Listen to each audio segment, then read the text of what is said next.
Bonjour, bonjour tout le monde, j'espère que vous allez bien, j'espère que tout se passe bien pour vous. Aujourd'hui, je vous retrouve pour le premier jour du Ramadan et je vous retrouve pour la préparation de l'iftar et je vais vous partager du coup les recettes que j'ai réalisées aujourd'hui. Je commence par préparer tout ce qu'il faut pour faire le harira et aujourd'hui, j'ai décidé de ne pas la faire au Thermomix, vous montrer comment est-ce que moi je la fais de façon extrêmement simple. Comme toute recette, vous avez plusieurs façons de faire. Moi, je vais vous montrer la mienne qui est assez facile à faire et que tout le monde peut réaliser.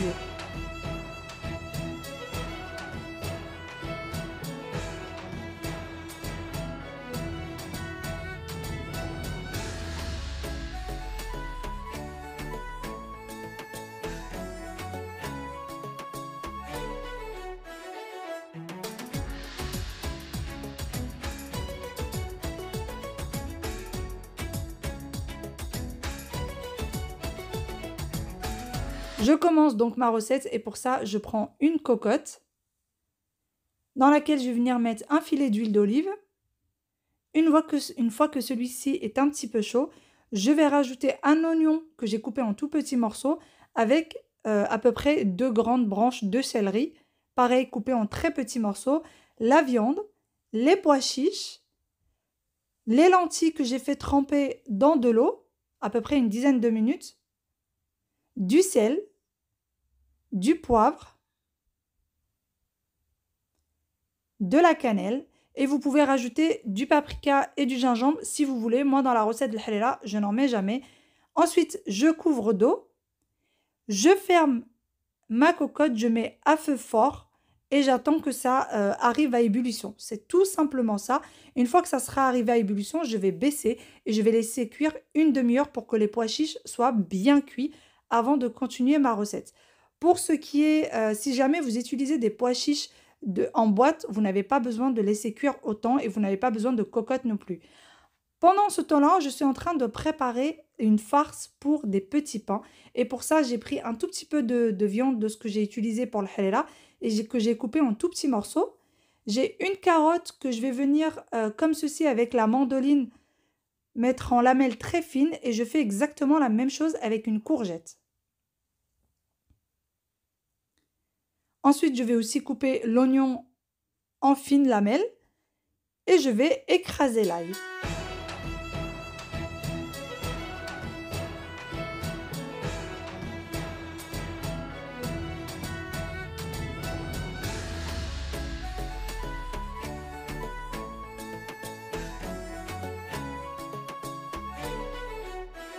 Dans une poêle avec un filet d'huile d'olive, j'ai mis tous les légumes en même temps, oignons, ail, carottes et courgettes. Et je vais mettre également la viande en même temps, tout simplement parce que je ne veux pas qu'elle soit trop cuite. Elle va encore cuire au four une fois de plus. Et j'aurais pu la faire passer avec l'oignon au début. Mais voilà, j'ai pas souhaité parce que sinon ça sera trop sec à la fin. Pour ce qui est des épices, je vais mettre sel, poivre, curcuma et gingembre. Ma gamelle pour le harira, ma cocotte plutôt pour le harira, je l'ai mise au fond sur un feu moyen, à peu près à une quarantaine de minutes tout simplement, puisque je sais que ces pois chiches là, il leur faut quand même pas mal de temps pour être bien cuits. Et pour ce qui est de ma farce, une fois que j'ai mis tous les épices, je mélange bien, je couvre et je laisse cuire à feu doux, surtout très doux pour pas que ça brûle et que ce soit bien tendre, que le tout soit bien tendre et que je n'ai pas besoin de rajouter d'eau. Plus vous laissez cuire à feu doux, moins vous aurez besoin de rajouter d'eau. Moi, pour celle-ci, je n'ai rajouté aucune eau, j'ai même pas un seul petit gramme.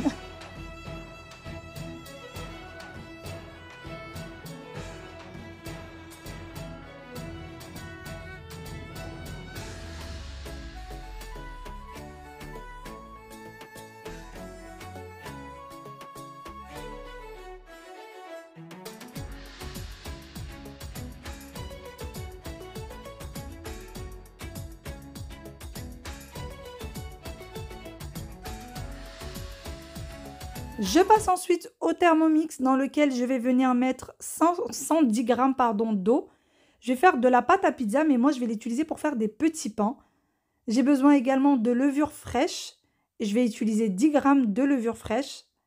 Alors c'est tout simplement la recette de pâte à pizza du Thermomix, sauf que moi je vais diviser les ingrédients en deux, étant donné que je ne veux pas avoir une grosse quantité. Je n'aime pas quand il y a quand il y a trop de choses sur la table et qu'ensuite ça se jette. Je sais à peu près ce qu'on va manger ce soir, donc je fais vraiment que la quantité nécessaire. Ensuite, je vais venir rajouter la farine et là, je vais rajouter 200 g de farine.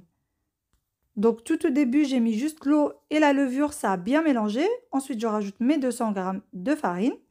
Je vais également rajouter un petit peu de sel et de l'huile d'olive. Pour ce qui est de l'huile d'olive, pour ma part, j'ai rajouté 30 g, un petit peu de sel et je laisse le tout pétrir. Une fois que ça a bien pétri, je vais laisser monter un petit peu la pâte. Vous n'êtes pas obligé d'attendre que ça double de volume. Vous laissez juste un petit peu monter, à peu près une petite demi-heure, ça suffit largement. Comme vous voyez avec moi, ma farce a fini de cuire. Et j'ai rajouté du persil ciselé par-dessus. Une fois que c'est complètement cuit, j'ai rajouté le persil. Je vais laisser refroidir le temps que la pâte soit en train de monter. La pâte est montée un petit peu, je vais venir l'étaler sur mon plan de travail. Avec l'emporte-pièce que j'ai mis de côté, je vais tout simplement venir faire des petits ronds qui vont servir pour mes pains. Et vous allez voir avec moi comment est-ce que je vais réaliser ces petits pains. Je vous les ai déjà montrés l'année dernière et c'est vrai que chez nous, c'est un petit best-seller à la maison. Mon mari aime beaucoup ça. Donc, je vais mettre le mélange dans un rond de pâte. Je vais ensuite rajouter un petit peu de fromage râpé par-dessus, mais vous n'êtes pas obligé. Moi, je ne le fais pas tout le temps. Là, j'avais du fromage râpé, donc j'ai décidé d'en rajouter.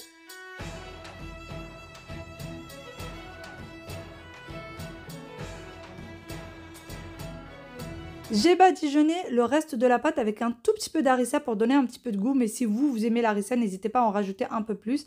Et ensuite, j'ai couvert avec le reste de mes petits bouts de pâte.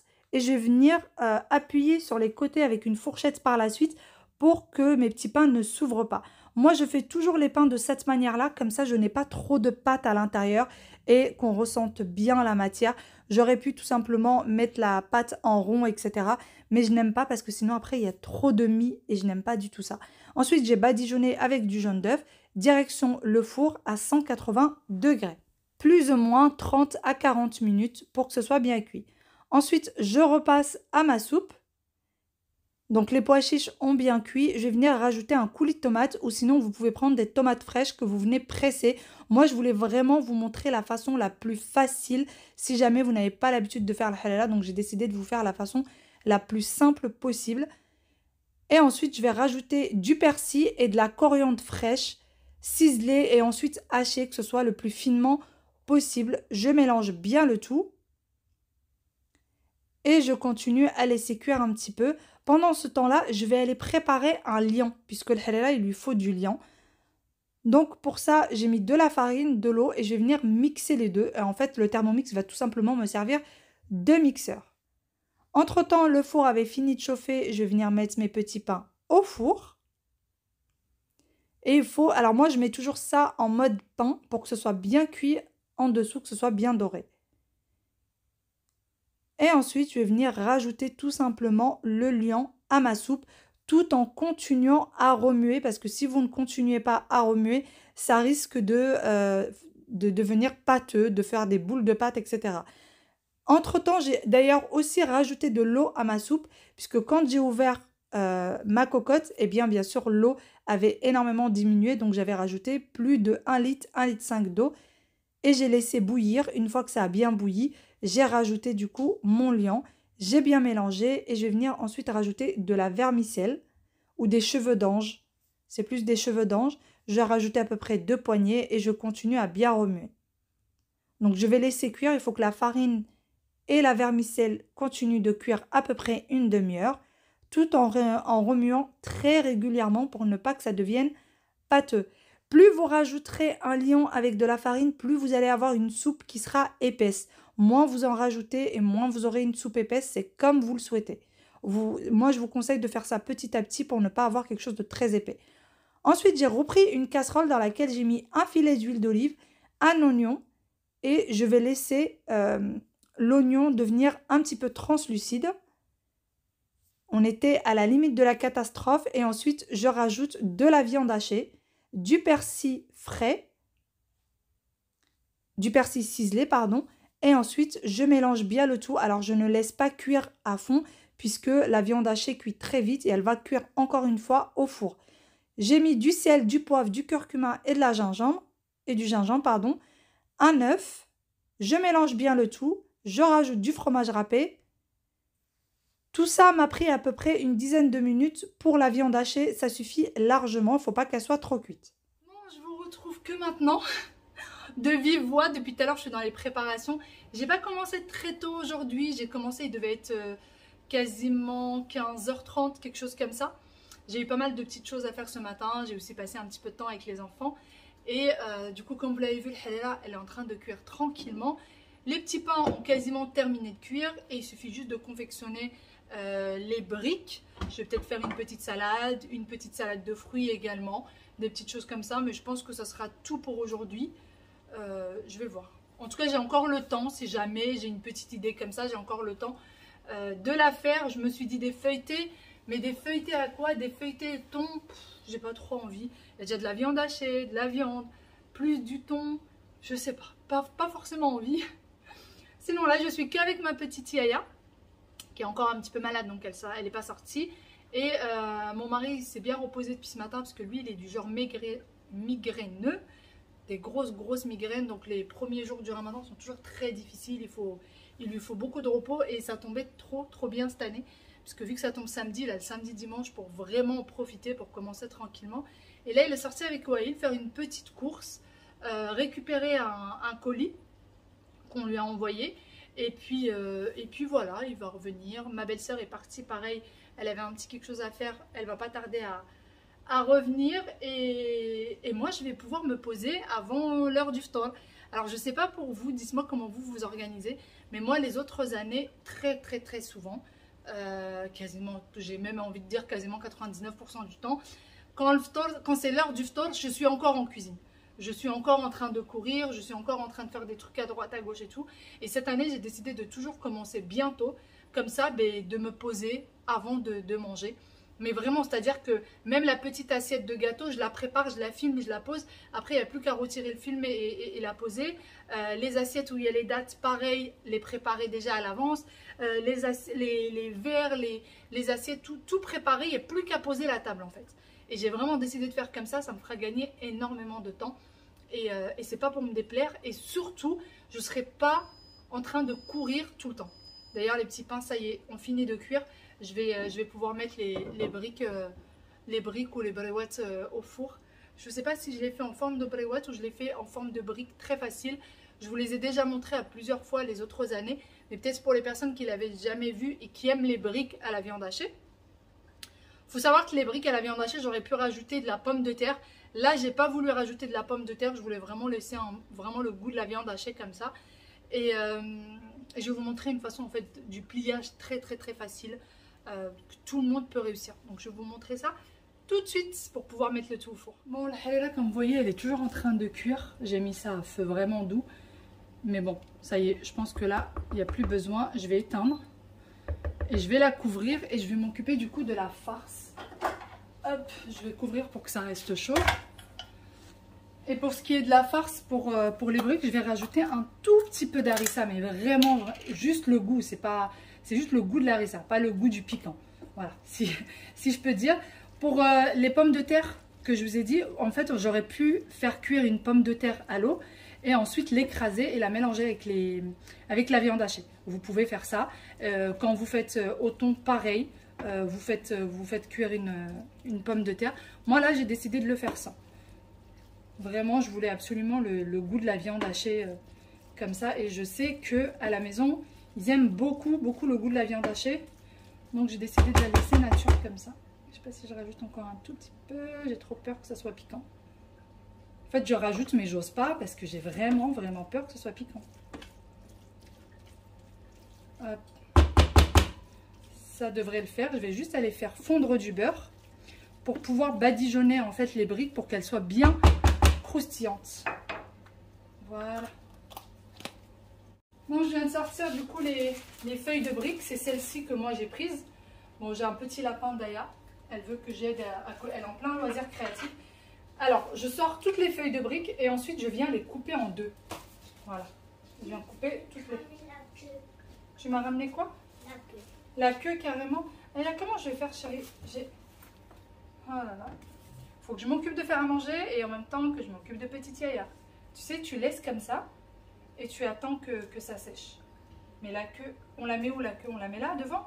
Il faut le mettre derrière. Chérie, j'ai les mains dans les briques. Voilà. Elle est en train de faire un lapin. Aïe, aïe, aïe. Un petit lapin, petit lapinou. Alors, attends. Ton lapin, là, il ne veut pas coller. Hein. Qu'est-ce qu'il ne faut pas faire? Est-ce que vous aussi, c'est pareil? Vous devez vous occuper de faire à manger et de vous occuper de ces petits loulous, là. Hein, petite louloute? Hein? Oui. Bon, écoutez, je continue avec le lapin. Rien de bien choquant. On était dans des briques, on se retrouve dans des lapins. Et je suis en train de leur coller des yeux. En fait, elle m'a ramené des petits yeux qu'il faut que je colle. Ouh là là là là là là là là, il y a tout qui se fait la malle là. Il veut pas coller, celui-là. Lequel? Bah, les moustaches du lapin, ils veulent pas coller. Bah, il peut... Et, alors, tous les petits accessoires là, ça vient de chez Action, les filles. J'ai acheté les yeux, les petits machins là, tout vient de chez Action. Tu vas aller chercher un autre? Ah, mais chérie, là, il faut que je fasse à manger. Viens voir. Faudrait peut-être juste le laisser longtemps poser.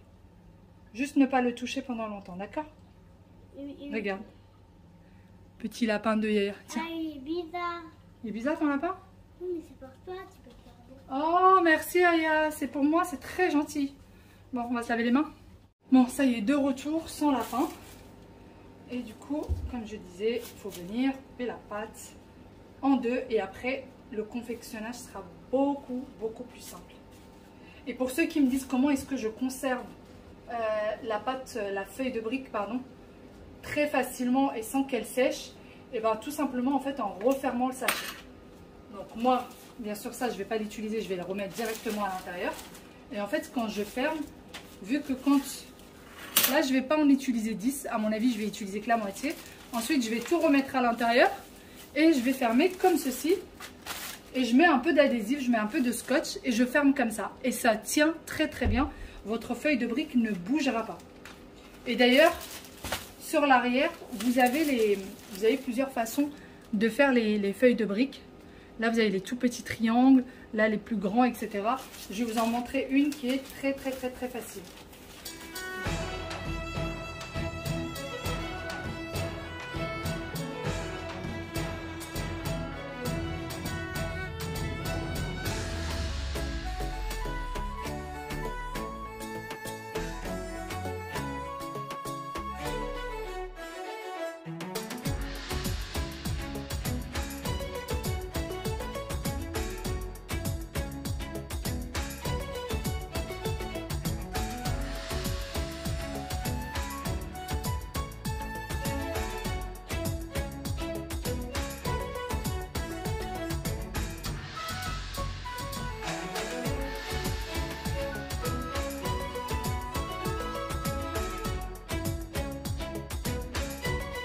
Comme vous l'avez vu avec moi, c'est tout simple. La feuille qu'on a coupée en deux, on vient la plier en 4 et on prend le côté qui est fermé des deux côtés et on le remplit jusqu'au fond, jusqu'à la petite pointe. Bien évidemment, avant, on badigeonne le tout de beurre pour que ce soit bien croustillant et direction ensuite le four. Je sors tout juste les petits pains du four puisque tout à l'heure je trouvais qu'ils n'étaient pas assez cuits, donc j'ai dû rajouter 15 minutes pardon. Donc au final, je les ai laissés 45 minutes à 180 degrés. Voilà, bon ça c'est la sauce qui est sortie. Vous voyez, c'est bien doré en bas et en haut. Et bon, bah parfois vous avez un peu de sauce qui sort un petit peu comme ça, mais bon, c'est pas très grave. Hein. Ça donne pas du tout un goût de brûlé ou quoi que ce soit. C'est très bon. Donc là, je vais les retirer, je vais faire cuire les briques et après je remets tout dans le four et vous allez voir avec moi ce que je vais faire. Je vais remettre les pains dans le four et vous allez voir ça.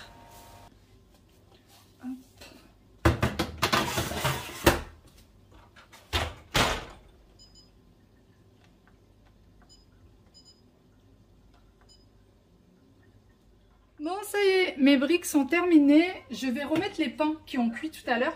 Je vais les remettre dans le four.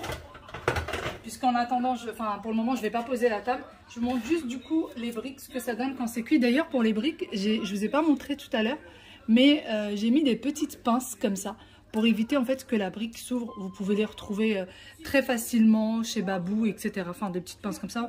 Même chez Action, vous en trouvez très facilement. Et ça passe au four sans problème, sans bouger. Donc voilà la brique à quoi elle ressemble. Elle est bien dorée des deux côtés. Et là je vais tout laisser au four. Et je vais mettre le four en maintien chaud. Donc je sortirai le tout quand j'en aurai besoin. Du coup le maintien en chaud, il n'est pas 18 h, il est déjà 19 h. Mais bon on ne l'a pas encore réglé vu qu'il y a eu le changement d'heure. Pour le maintien en chaud sur mon four, c'est ça. C'est le petit chapeau. Je ne sais pas si vous arrivez à le distinguer. Vous voyez, c'est celui-ci, le petit chapeau. Et donc sur le petit chapeau, vous avez décongélation. Vous voyez, si jamais vous avez besoin de faire une décongélation. Vous avez maintien au chaud. C'est ce qui est écrit. Et vous avez également levage. Donc levage de la pâte. Si jamais vous voulez faire lever votre pâte au four, s'il fait trop froid ou quoi que ce soit. Donc voilà, vous avez ces deux choses-là. Moi, je vais mettre sur maintien en chaud. Et sur maintien en chaud, ça maintient à 65 degrés.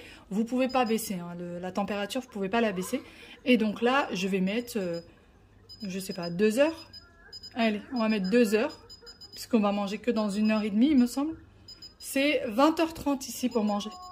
Donc je vais mettre 2 heures. Hop. Donc ça va s'arrêter à 20 h 03. Non. Oui, si, ça va s'arrêter. Enfin, 20 h 03, mais comme je vous ai dit, je n'ai pas changé l'heure, donc ça va être 21 h 03. Et c'est parti, ça va maintenir en chaud tout ce que j'ai dans le four. Je disais, pour les personnes qui se demanderaient, c'est la marque Whirlpool. Mais je pense que tous les fours font ça, c'est juste que... Voilà, et en plus de ça, vraiment, il a 10 ans. Donc c'est sûr que les nouveaux fours doivent faire bien d'autres choses bien plus sympathiques. Donc voilà, je vais laisser les deux.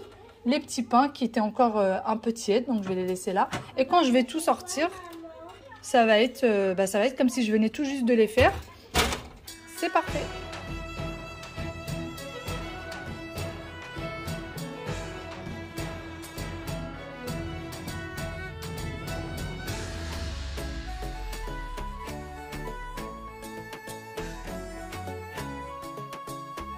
J'ai décidé de rajouter une dernière petite recette, voilà, une envie de dernière minute, pour laquelle j'ai besoin de 3 ingrédients seulement. J'ai besoin d'olive noire, de fromage. Alors le fromage, vous prenez celui celui que vous avez à la maison, même si vous avez que du fromage râpé, prenez vraiment celui que vous avez à la maison. Et j'ai besoin de pâte feuilletée et je vais venir faire des petits croissants aux olives noires et au fromage et vous allez voir que c'est très très bon. Alors moi le Thermomix est en train de laver, donc je ne peux pas mixer avec, je vais essayer de mixer avec ça et j'espère que ça va bien mixer. Les olives noires sont dénoyautées bien évidemment et c'est parti. Alors faut les mixer, mais il faut pas non plus que ce soit de la tapenade, il faut que ça reste en petits morceaux.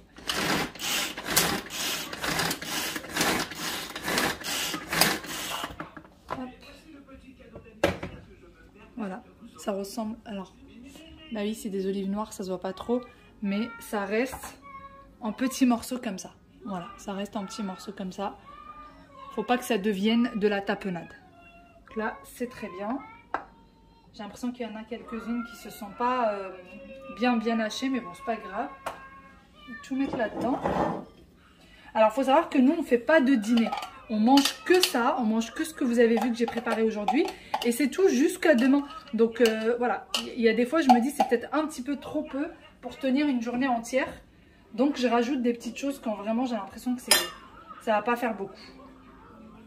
Ensuite je vais rajouter du coup le fromage aux olives. Je vais rajouter à peu près 3 grandes cuillères. J'ai fait ça à vue d'œil. Et je vais rajouter aussi des herbes de Provence. Vous n'êtes pas obligé d'en rajouter. Je vous conseille de ne surtout pas rajouter de sel puisque les olives noires sont déjà très salées. Vous pouvez rajouter un peu de poivre si vous le souhaitez. Mais déjà, le fromage et les olives donnent un très bon goût à eux seuls. Donc, une fois qu'on a bien mélangé le tout, voici ce que ça donne. Je vais tout simplement prendre du coup la pâte feuilletée après avoir rajouté les herbes de Provence comme je vous l'ai dit. Vous n'êtes pas obligé non plus de les rajouter si vous n'aimez pas ça. Et je prends ma pâte feuilletée et je vais en faire des croissants. Vous pouvez faire la forme que vous souhaitez.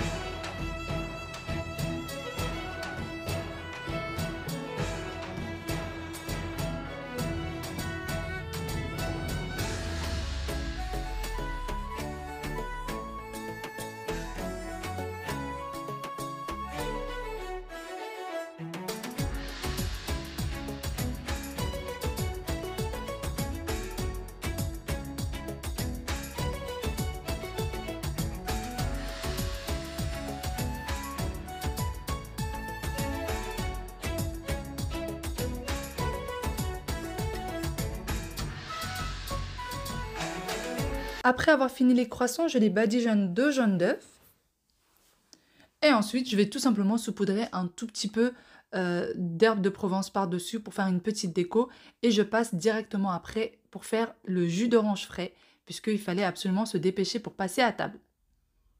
Pour ce qui est des croissants, ils sont passés au four à 180 degrés. Et ensuite, c'est parti, je vais poser ma table.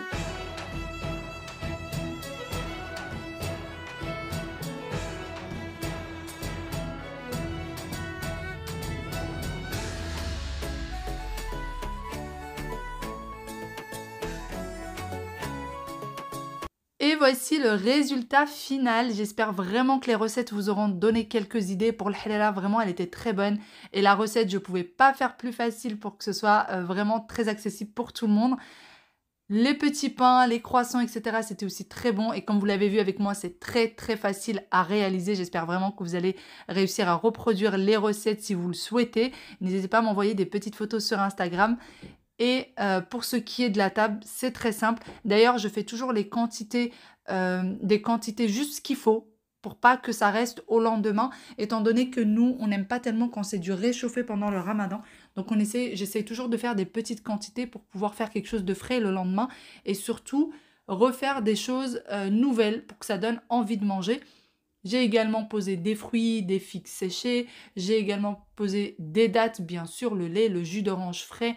C'est un incontournable pendant la table, lors de la table du ftar, pardon. Sur ce, je vous fais de très très très gros bisous. J'espère de tout cœur que je vous ai donné tout le détail, que j'ai été la plus claire possible en vous expliquant les recettes. Et je vous dis à demain pour une nouvelle vidéo. N'hésitez pas, j'attends vos commentaires.